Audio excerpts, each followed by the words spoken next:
La Empresa, revista radiofónica del mundo de los empresarios. Un vehículo de comunicación para comentar las noticias relacionadas con la empresa. Escúchenos todos los martes a las 12:35 en la COPE.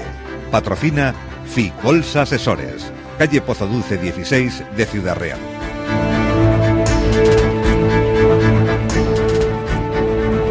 Bueno, pues tenemos, amigos, las 12:37, entramos en tiempo de la empresa, este espacio semanal en el que abordamos siempre temas de actualidad y en el que dedicamos el primer martes de cada mes a tertulia. Por supuesto que sobre la mesa tendremos temas importantes para que nuestros tertulianos nos puedan dar su punto de vista. Pero hoy vamos a comenzar con las últimas noticias con Rosa Alcázar. Buenos días. Sube el precio del tabaco y el alcohol, esta subida de impuestos entró en vigor el domingo pasado y los precios de los cigarrillos se encarecen desde entonces una media de 15 céntimos por paquete, según publicó el sábado el Boletín Oficial del Estado. Previsiblemente el alza afectará de forma más severa al tabaco de liar y el incremento fiscal sobre el alcohol afectará a las bebidas destiladas, es decir, el vino, que está exento de este tributo, y la cerveza no sufrirán el incremento impositivo, una circunstancia que el sector de espirituosos considera discriminatoria. Inspecciones laborales en el sector turismo.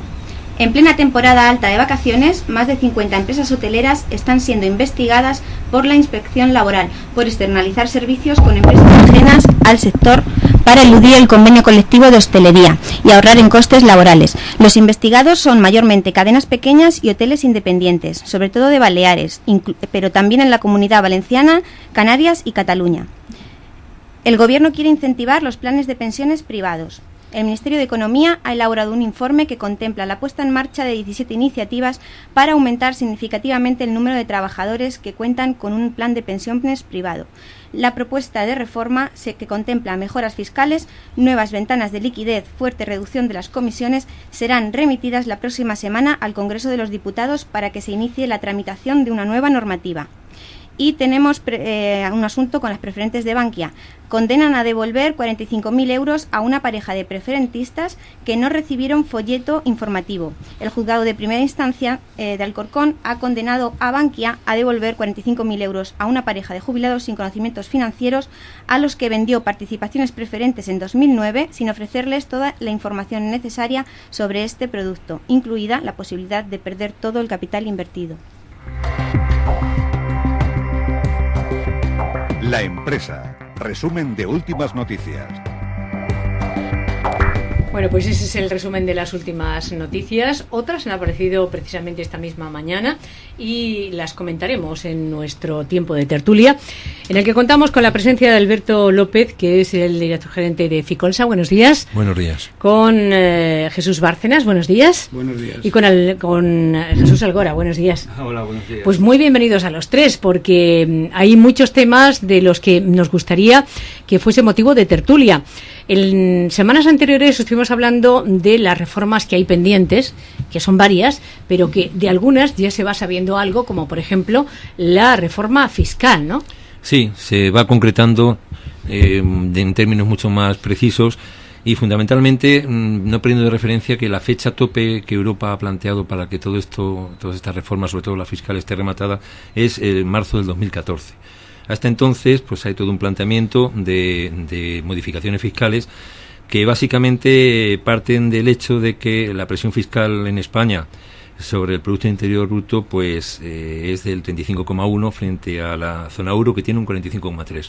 Europa entiende que todavía España, a pesar de todo, puede tener un incremento de la imposición indirecta y no bien la directa, como ahora vamos a comentar. En principio, el planteamiento que ya empieza a concretarse y a apuntar de todas las modificaciones es básicamente una rebaja del IRPF, que pretenderá rebajar los marginales y que España, pensemos que España es el cuarto país en el marginal más alto después de Suecia, de Bélgica y de Portugal. Entonces se pretende rebajar la tributación directa de IRPF. También se pretende rebajar la tributación directa de sociedades, aunque las últimas noticias de las grandes empresas van un poco en contra de esto, pero parece que va a estar más orientada hacia las pequeñas sociedades, a las pymes y demás, donde el tipo del impuesto y las bonificaciones y deducciones, sobre todo de I+D, se van a hacer más flexibles y más fluidas. Luego también ya tenemos noticias recientes estos días de que los impuestos especiales iban a ser objeto de uso. De hecho, ya hemos comentado el tabaco y el alcohol. Está en cuestión la de los carburantes, que se cuestiona, repito, si se va a hacer o no se va a hacer. Y luego el IVA definitivamente parece ser que sin tocar al tipo del 21%, que se supone que es un tipo estándar, un tipo homologado a Europa, y sin alterar los tipos superreducidos que de alguna forma, el 4% que y similares, que de alguna forma dan un cierto carácter progresivo a la imposición indirecta, sí tenemos una imposición de Europa muy clara ya de normalizar y subir el tipo sanitario y el tipo de las notarías, que se va a pasar del 10 al 21. Y eso no es porque queramos, es porque Europa nos obliga a ello. Y esto como pautas fundamentales. Y luego ya el propio gobierno ya ha adelantado que aparte de las reformas que Europa impone, como medidas interiores se plantea ya la reforma de la modalidad de liquidar el IVA, que se plantea, se pretende que a partir de enero del 2014 los autónomos y las pymes que facturen menos de 2 millones de euros, pues en principio paguen el IVA según lo cobran y lo resten según lo pagan. Esto es un más sistema razonable que más ahora, razonable, ¿no? Pero sí, es tan razonable, pero yo me planteo cuestiones técnicas importantes, sobre todo a nivel de las empresas. Ahora sí tenemos un dato, hablamos un poquito más.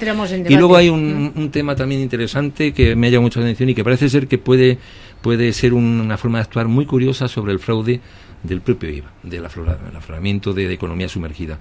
Y es que se pretende que a los autónomos que tienen que hacer facturas en el ámbito de lo particular, pues se pretende una especie de facilitar el afloramiento de esa economía, bajándoles las cotizaciones y como contrapartida el particular que reciba esa factura pueda gravarla de IRPF, recordando viejos tiempos en los que se podía restar de la declaración de la renta pues la obra de casa, la instalación, tal, y que atacaría los dos frentes de esa parte de la economía sumergida tan importante que tenemos. Bueno, básicamente estos son los principales guiones del área fiscal. Bueno, pues aquí tenemos a Jesús Bárcenas y a Jesús Algora, los dos Jesús, para que nos den opinión también sobre todos esos temas que nos ha enumerado en cuanto a la reforma fiscal, Alberto, y que yo creo que son muy importantes.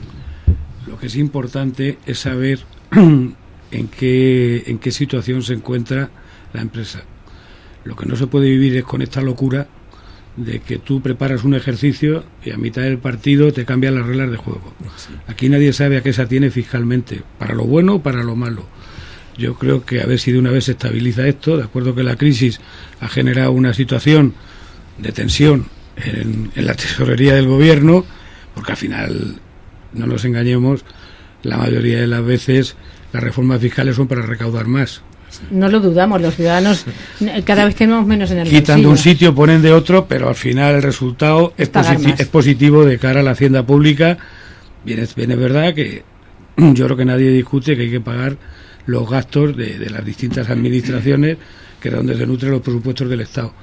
Pero desde luego, por ejemplo, yo no vengo a defender ni un tamaño de empresa ni otro. Las empresas grandes ahora mismo, de la noche a la mañana, se encuentran con que les cambian la fiscalidad. Muchas de ellas que están trabajando fuera y que están trayendo gran parte de beneficios hacia España y que están generando empleo fuera. En las pymes, 3/4 de lo mismo. Yo creo que cualquiera que está jugando este partido de fútbol, ahora que está tan reciente, se da cuenta que a mitad del partido le cambian las reglas y lo que era fuera de juego ahora es penalti o viceversa, por decirlo de alguna manera gráfica. Que hagan lo que tengan que hacer, pero que lo hagan de una. Pero que no nos estén cambiando, tenga continuidad en el tiempo. Pero que cada viernes no sea un sobresalto el Consejo de Ministros. Estoy totalmente de acuerdo con lo que comenta Jesús. Y ya decía la última vez que estuve aquí que el dinero donde mejor está es en el bolsillo de los ciudadanos. Y bueno, pues hay otras fórmulas para recortar en vez de siempre subir impuestos. Y otra de las reformas pendientes que tenemos es la reforma de la administración, que en principio, pues bueno, no va mal tirado por parte del gobierno. Mi duda es si se va a implementar, porque ya hablan de consenso con las autonomías y yo mucho me temo que no va a existir ni siquiera en las de su mismo partido político. ¿Por qué?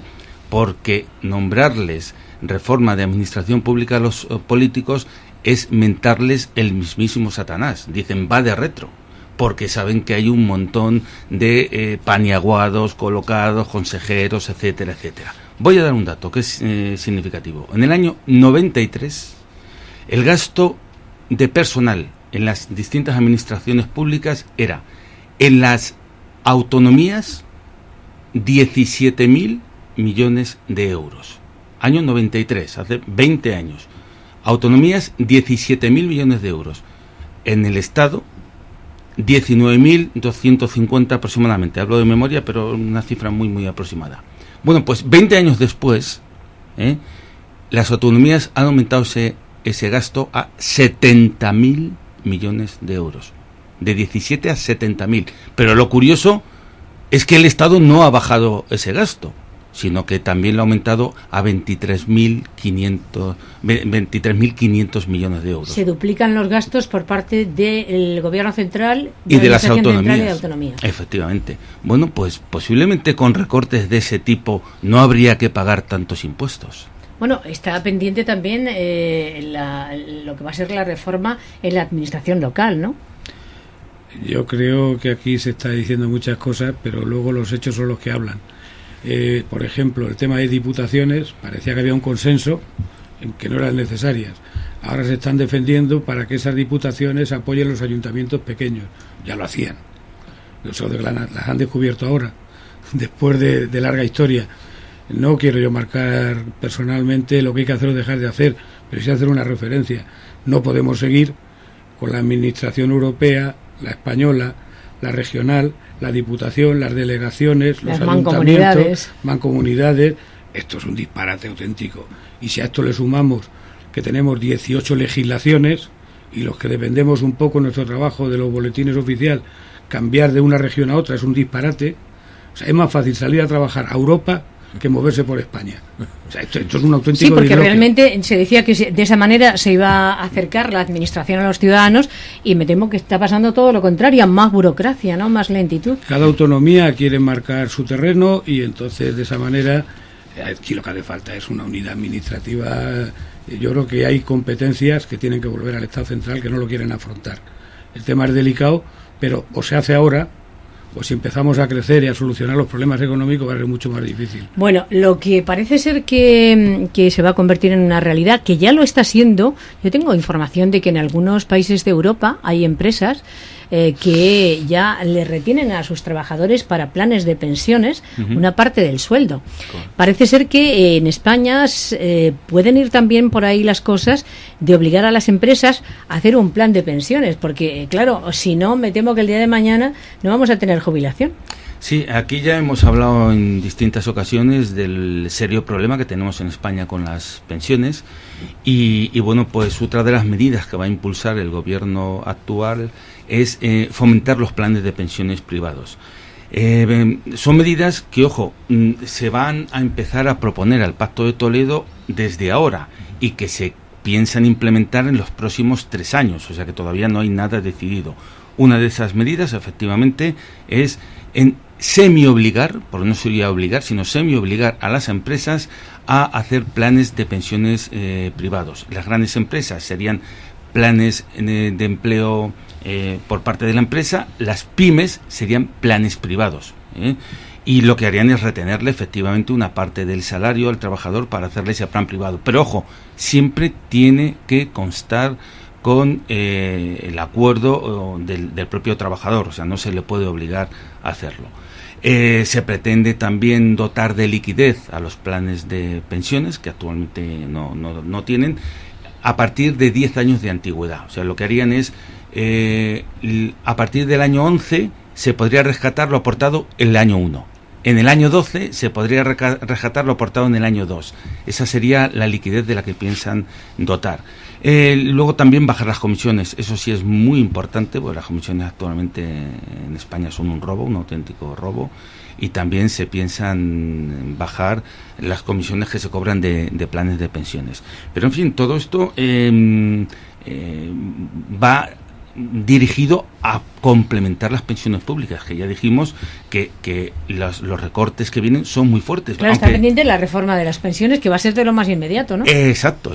Ya sabéis que los expertos ya han publicado sus conclusiones, ya las han pasado al Pacto de Toledo, pero claro, ahora ya es un acuerdo político. Pero a mí me hace gracia una cosa, Soki. Se está hablando muchísimo de la reforma de las pensiones que se van a aprobar.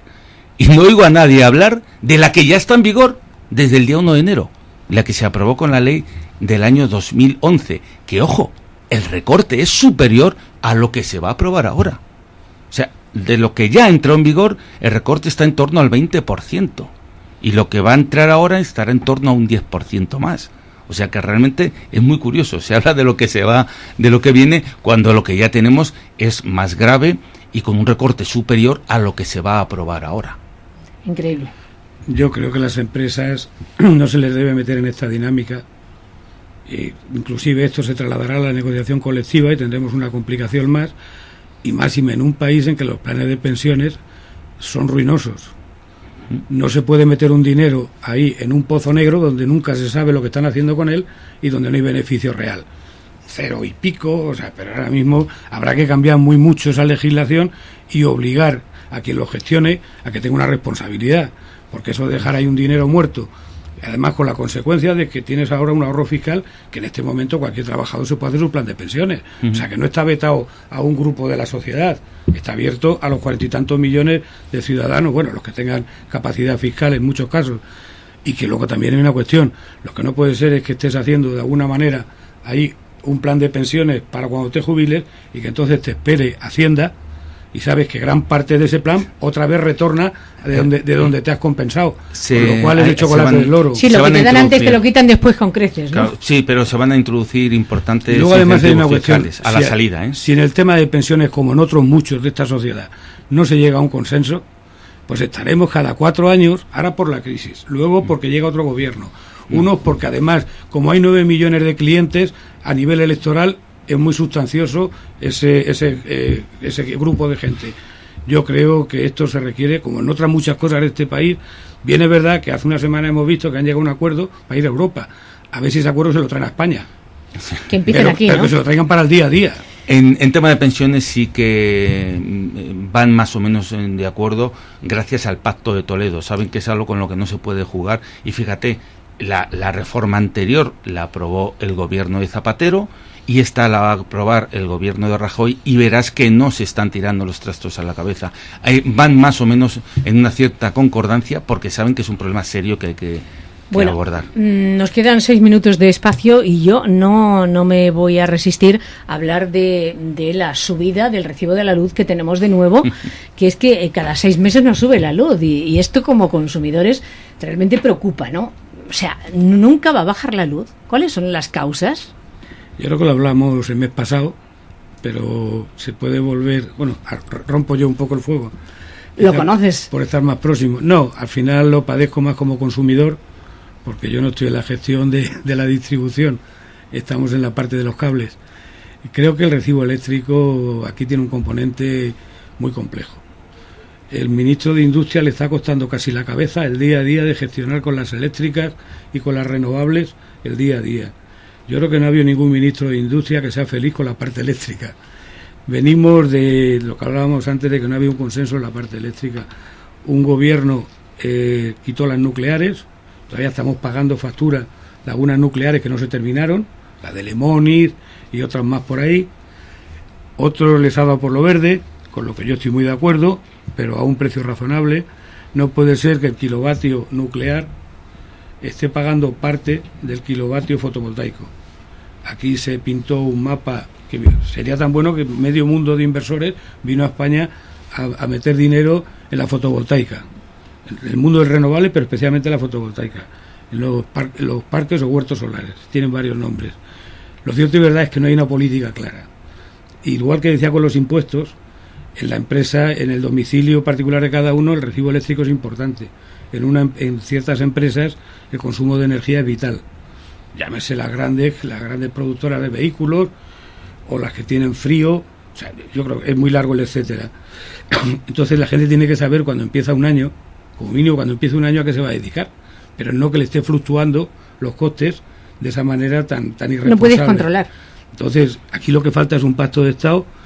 Ahora mismo, por ejemplo, una nuclear que se iba a cerrar se está negociando para mantenernos unos cuantos años. No tenemos claro a qué energía nos queremos dedicar.